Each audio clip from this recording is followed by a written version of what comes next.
This is the Saturday Morning Serial Podcast with your host, Amanda Ann.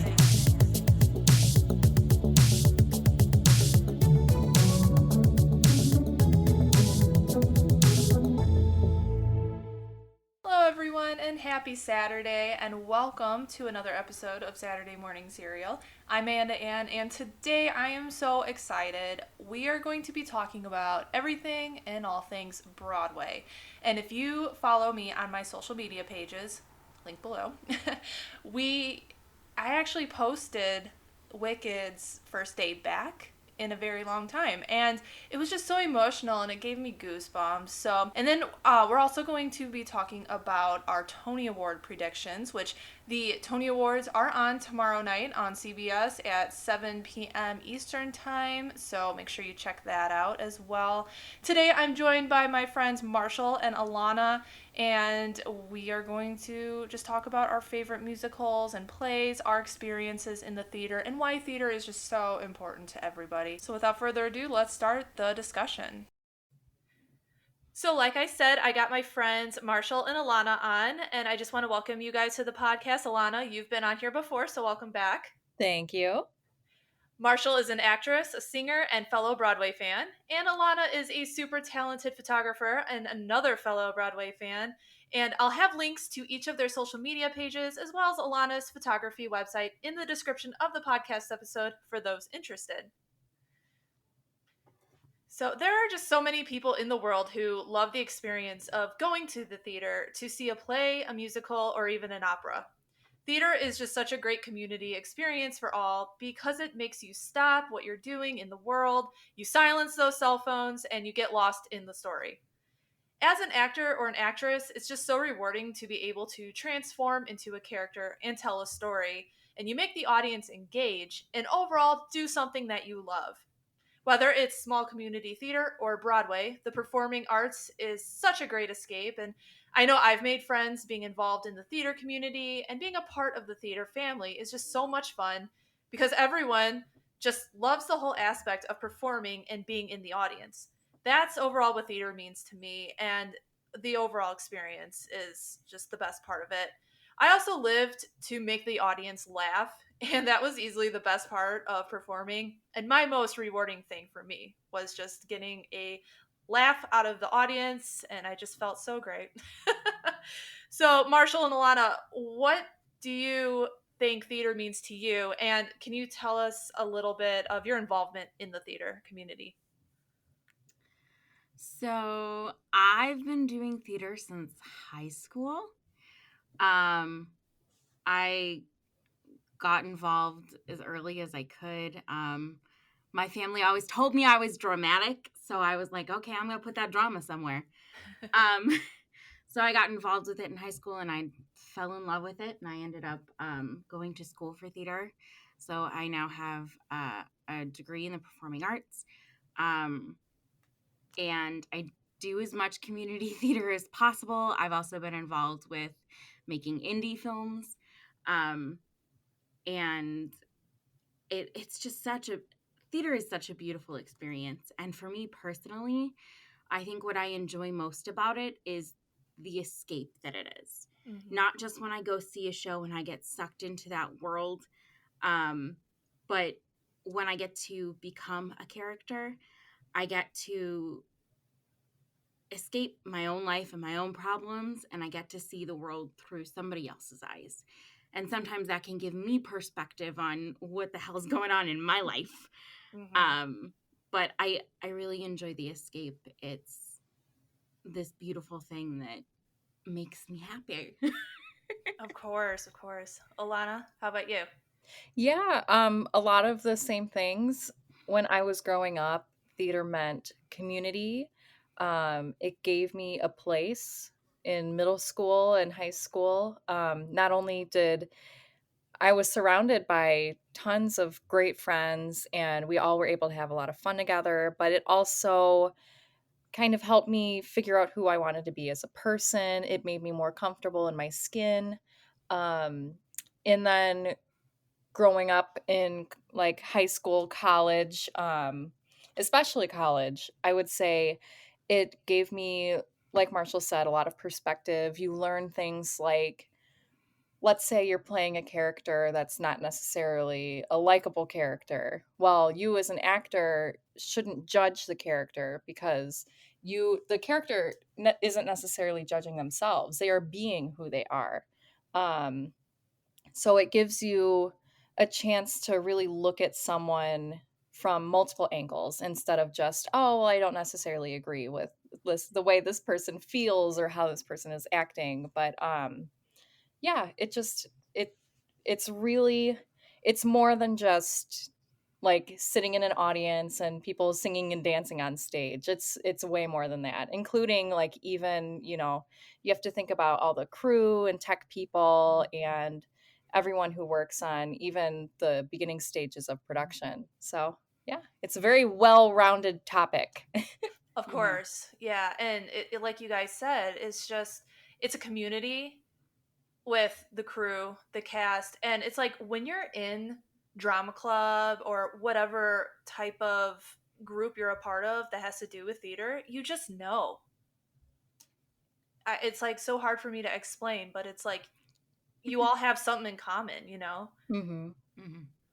But And another thing too, when you take theater classes, one of the, like when you warm up, let's say, a lot of the things you do seem quite silly and out there and things that like you would feel embarrassed doing in any other setting, but it also allows you to be free and allows you to kind of escape from judgment from other people for doing something kind of funny, and everyone can laugh and just be comfortable. for sure. Yeah, I know I'm a very like self-conscious, shy person, but I always felt so different being on stage. I don't know if it was just because I just like poured myself into a character and I just went out on stage as that character. It was like the audience just like went away, like the feeling of people like staring at you just like goes away, and you're just so focused on the story and just being an entertainer. So I agree about how theater if you're shy, it really takes you out of your shell. Mm-hmm. It puts you in a situation where you might think it's nerve wracking, but then it's like, oh, I can do this. I'm right there with you. The most comfortable I've ever felt in my own skin was being on stage playing somebody else. Mm-hmm. Yeah, like I won't even sing for my own boyfriend, but it's like I'd have no problem right now going on stage and singing like "Children Will Listen" or something, right now. But I mean, there have been just so many timeless pieces in our day and age, from 42nd Street, The Producers, Rent, Mamma Mia, Cats, Wicked, and Lion King, just to name a few. William Shakespeare, he's a popular historical figure in theater, and his plays are timeless, as well as plays by like Harold Pinter, Neil Simon, etc. And I was sitting here thinking about my favorite musical, and those that know me know I loved Wicked in high school, and I really still do. And I've actually met lifelong friends through that fandom. And it's kind of like cringe just thinking about like how deep I was into that fandom. But I shared it with fellow theater nerds. And I'm also a really huge fan of like Rent, Lion King, and the late Legally Blonde, rest in peace. Oh, Legally Blonde. That has a special place in my heart. I know. Like, I know it got like crapped on so much, but it was just, I loved it. It's such a great show. People don't give it enough credit. I'm also partial to it because I got to play Enid back in the day, back in college. And that was a fun role to play, let me tell y'all. Oh, wow. But I think that the music is so well done for like it's clearly a pop musical. And I think when it came out, there wasn't a lot of respect for poppier musicals yet. Yeah. I don't know. But more pop musicals have become sort of a normal now. So I don't think people were ready for it. And for some godforsaken reason, people were like, why would they make Legally Blonde into a musical? But it was fabulous. I think people just kind of got like a narrative about it being like the movie, but just with like music. But I felt like it was totally different from the movie. And I saw it with Laura Bell Bundy, and I loved her belt in So Much Better. Oh my gosh, that belt. Yeah. I dream about being able to belt like that. I know. But one more musical I actually really enjoyed too was Rock of Ages. That's actually one I have never seen. Really? Yeah, it's good. They just basically rendition like 80s rock music into and It's make a it into a jukebox story. musical. Right, but it was good. I love the story, I think, more than anything. I But know it's a movie too, isn't it? it is, but we're not going to talk about the movie. That bad? That's the Yeah. case for a lot of plays and musicals, unfortunately. Mhm. Sadly, yeah, a lot of movie musicals do not measure up. I was wanting to go see Dear Evan Hansen, but I heard the reviews have been so bad. I'm like, maybe I'll wait to stream it because I Well, would love to see it on stage. the thing about Dear Evan Hansen, and I love the music. I haven't seen it on stage yet. I'm dying to. I was supposed to, and then the pandemic hit. But I love the music from it. There are certain bits of it that I personally very much relate to. Yes. However, when you really look at the plot, it's extremely problematic. Mhm. Um, so like I think that's where a lot of um the criticism comes from. Mm-hmm. That and Ben Platt is way older than a high schooler. See, and regrettably, I don't know too much about it. So at first, I was kind of drawn in because I listened to the soundtrack before I really looked at the plot. Mhm. Because I just love like you will be found. I mean, that is a great song. Oh my gosh. I can't the music just Right. But and I think songs like You Will Be Found and my personal favorite Disappear mm-hmm. are so relatable for that age group. Especially since the musical does sort of, it touches on teen suicide. So I feel like that's so important, especially for those of us who not only struggle with depression and anxiety and suicidal thoughts now, but those of us who did back when we were in high school as well. So I think that the music is extremely relatable, but it's the plot that starts to lose people. And I think stage shows are more forgiving in that, but for some reason, movies are not. I gotcha. Yeah. But I'm going to switch gears here. I'm going to talk about my favorite musical and then we'll just go down the line. And as an adult, I really love Les Miserables now. Like, it is my dream to be just in an ensemble member, to just belt out Do You Hear the People Sing? Yes. Like, every time I either watch the movie, because the movie's great. I mean, I personally loved it. And I've seen it on stage multiple times. Every time I watch it, I get goosebumps just because you have the big belting ensemble pieces in that. But the songs are just so great too. So, what are your guys' favorites? That's so hard.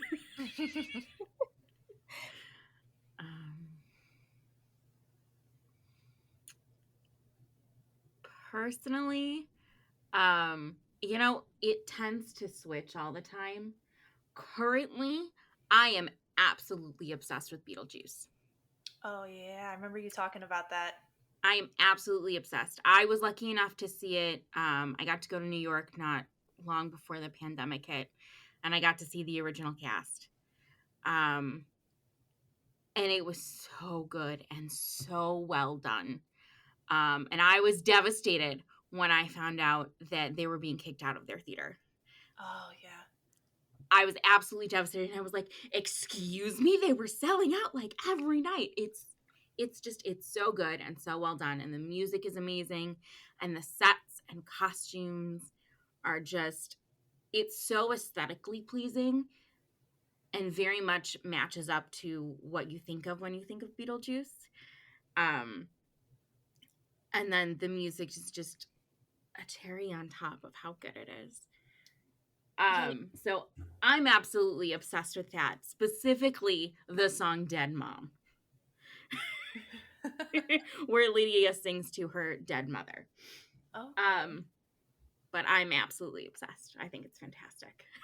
It's interesting that you presented the terminology like aesthetically pleasing when it comes to theater, because it is amazing what you can do to like a stage to transform it into a world of whatever kind of scenery you want it to be. Like if it's a bedroom, you're in a bedroom, or if you're like in a forest, you're in a forest.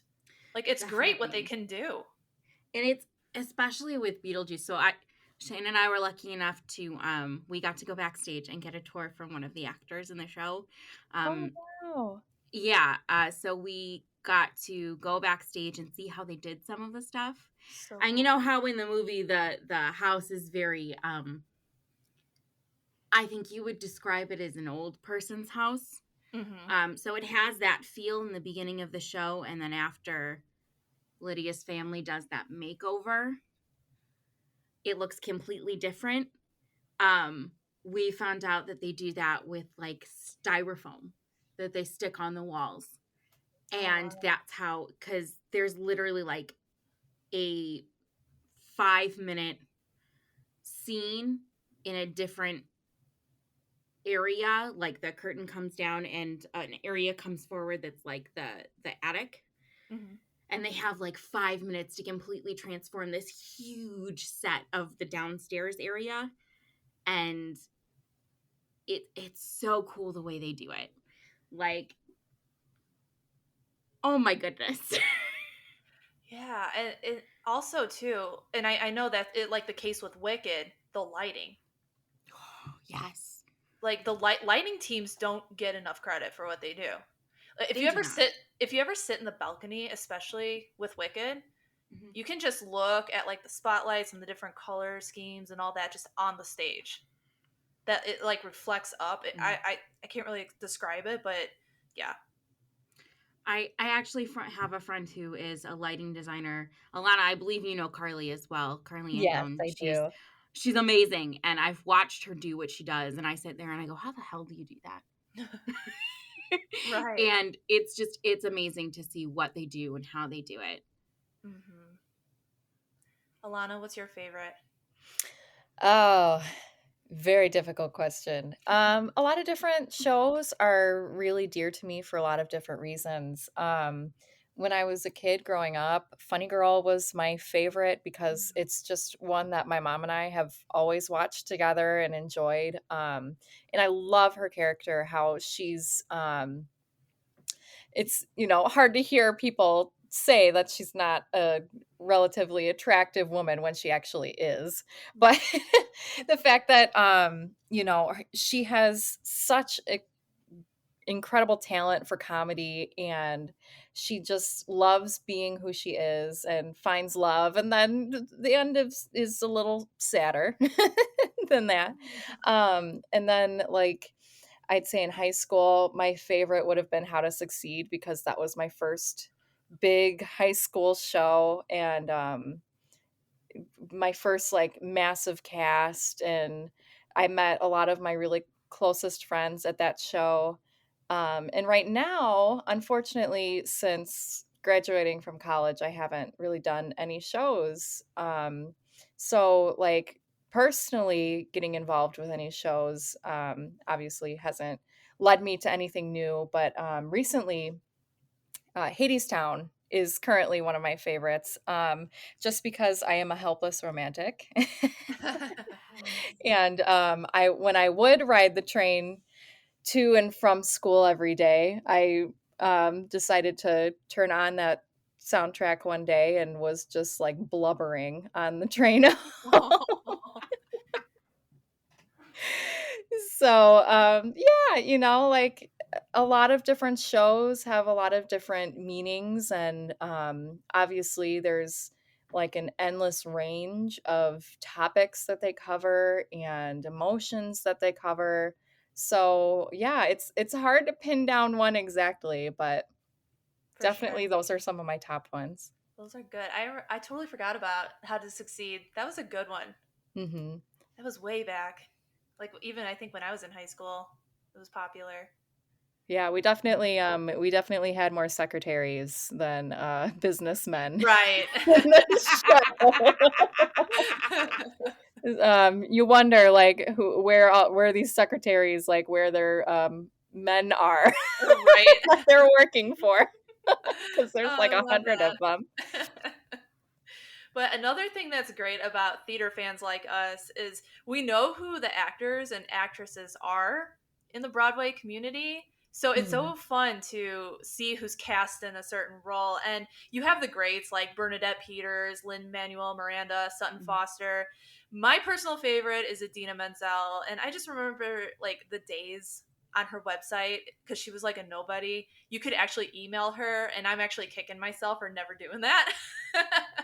But she's just someone I always related to and look up to even as an adult. So, what are your guys' like favorites out there? Um, I think my favorite male is probably Norbert Leo Butz.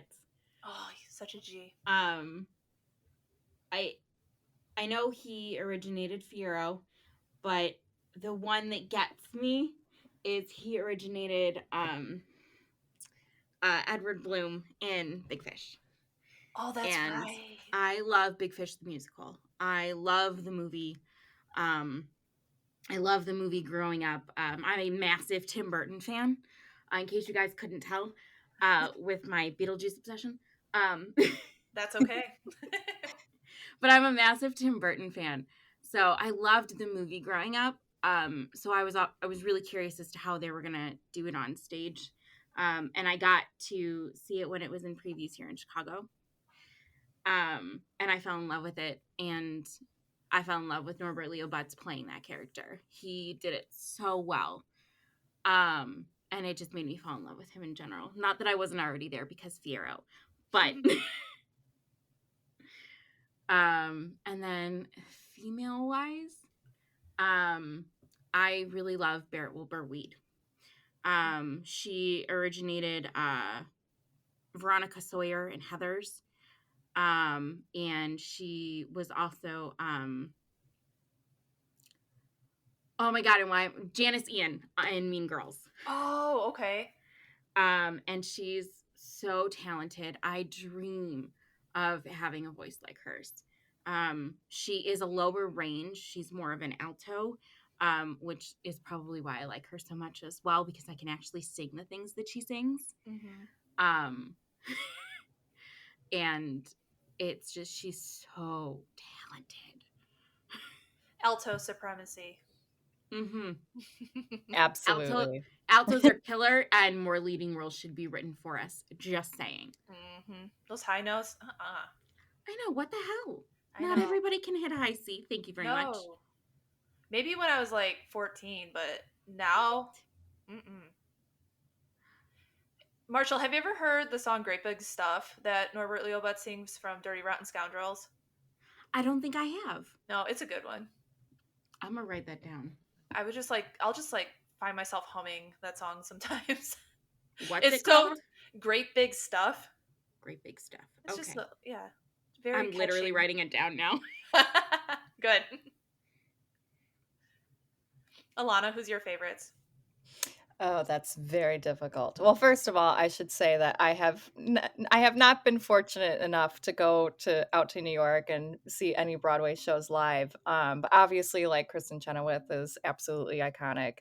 Mm. And then one thing that I've really been interested in lately, because luckily we live in the digital era and we can see like snippets of previews of shows that are going on.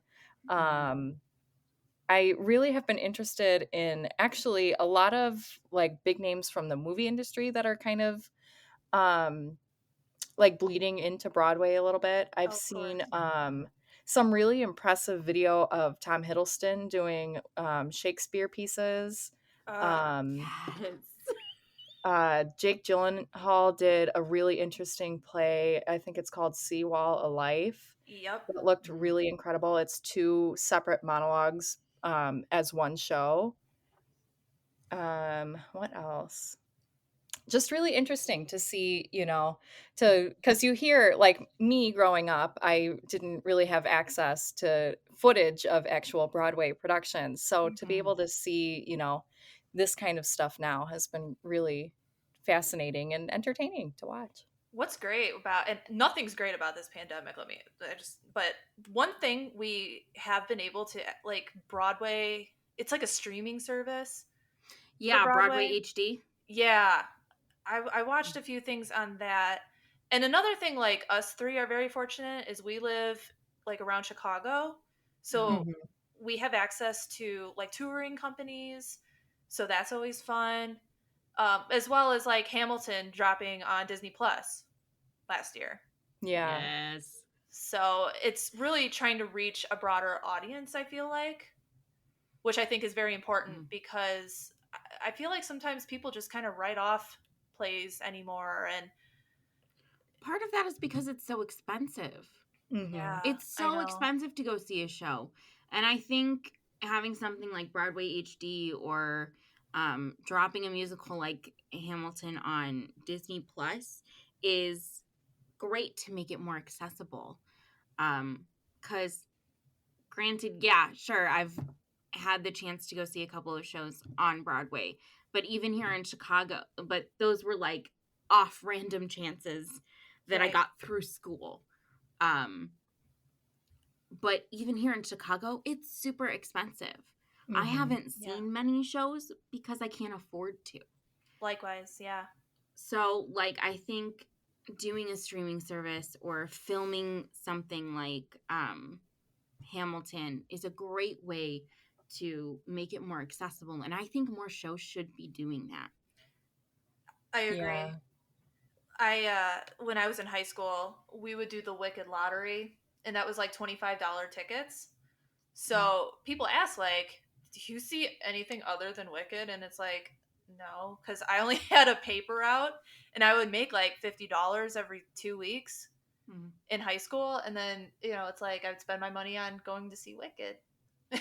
But I couldn't afford to buy like $100 tickets to see like Drowsy Chaperone or whatever that Mm-hmm. would come. So, yeah.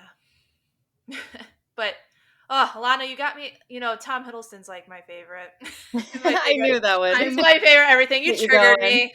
But how would you feel if I told you that him and Jake Gyllenhaal are going against each other for Best Actor tomorrow in the Tonys?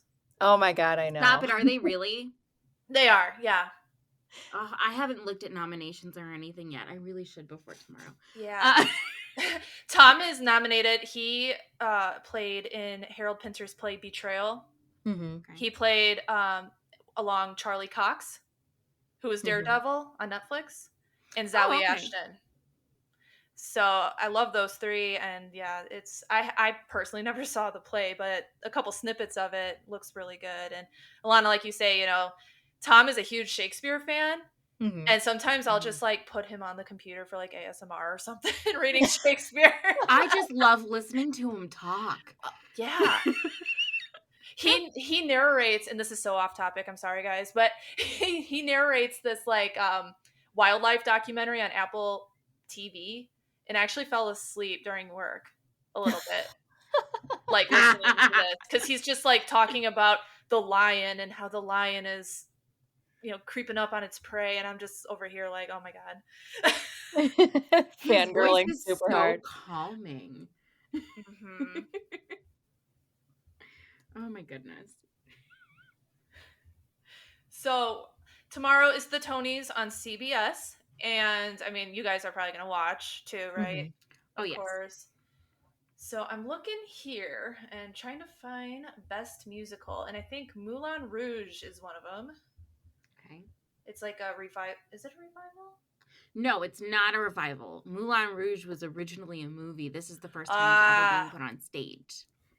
I had that backwards. That's another one I've seen like TikToks of, and it looks It looks phenomenal. amazing, and they've added more music to it, and Mm-hmm. so Awesome. And then yeah, Jagged Little Pill, which I've heard is really good. I am in love. I've literally only seen clips, and I am in love with it. I don't even know the name of the character, but it's whoever sings You Oughta Know. And I have a massive crush on them just watching them sing. The passion that they have is just like, oh.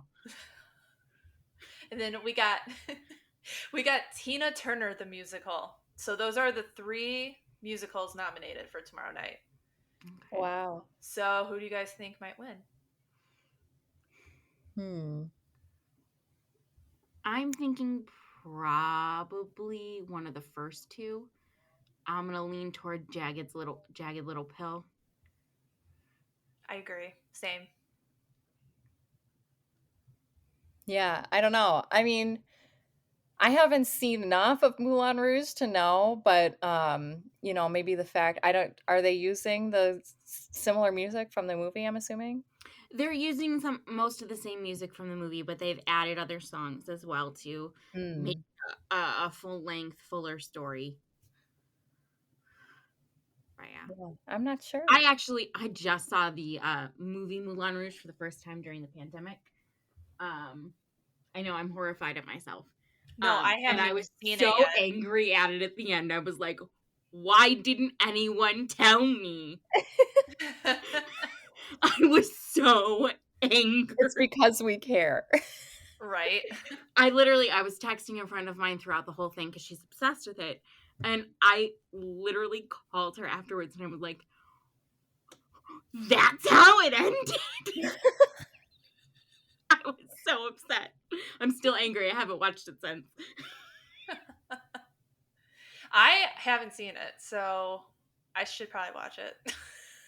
I mean, I highly recommend it. The first 20 minutes are like you're on acid or something, but after that, solid. Best description for anything ever. That's how you know you're having a good time.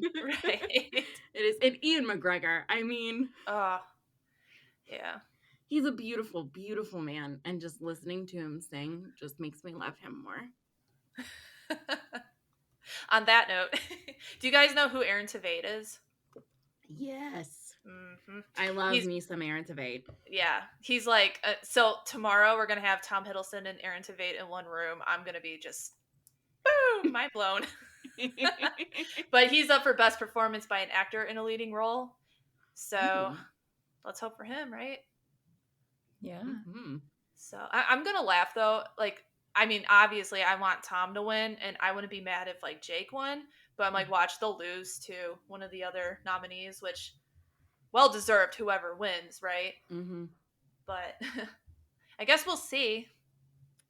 I'm very curious to see who wins what, since it's not just a culmination of it's a culmination of 2019 and a bit of 2020 since the pandemic.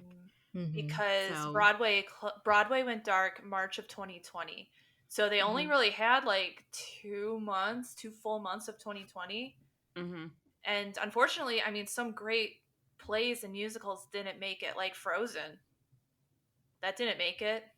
That closed. I can't think there was like one. I'm pretty sure it's still open. Is it?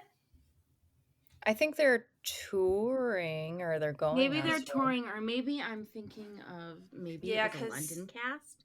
Because I know Samantha Barks is playing Elsa right now.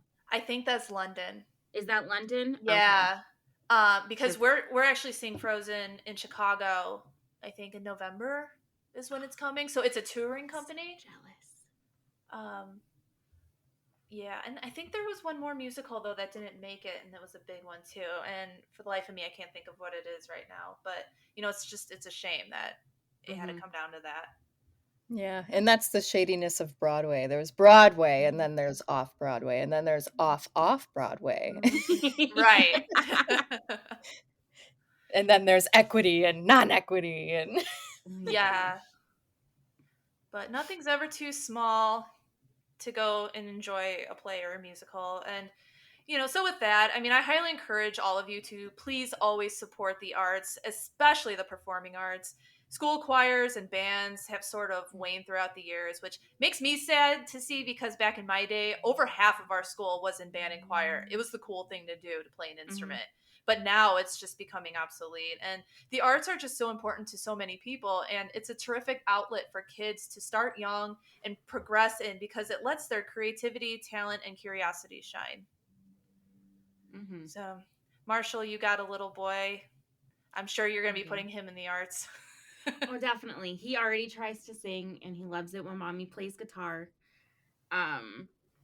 He tries to play my guitar. It's real cute. But he very much loves the arts. Good. I think, and the way he points his toes, I swear to God, he's either going to be a dancer or a paleontologist because of his obsession with dinosaurs. Oh. Or both. Or both. He can dance when he finds a fossil. He can be. That's how he finds the fossils. Through the vibrations in the earth. Jurassic Park the musical, starring Finn Balor Tierney. Oh yeah, make that happen. Oh my God, I would love that. I think Goldblum would be like totally on that. Oh, he totally would. You know it. He'd be like, "Oh wow." Well, I want to thank you guys for coming on here. I really, really appreciate it. It was fun. It was a lot of fun. Thank you so much. Yeah, yes, I mean, thank you so anytime. Like Broadway is just such a dear thing to me, and unfortunately, I haven't personally performed since high school, but I'm an avid audience member, and I just have nothing but respect for performing arts. So, with that, I hope you all have a great week, and I will catch you next week.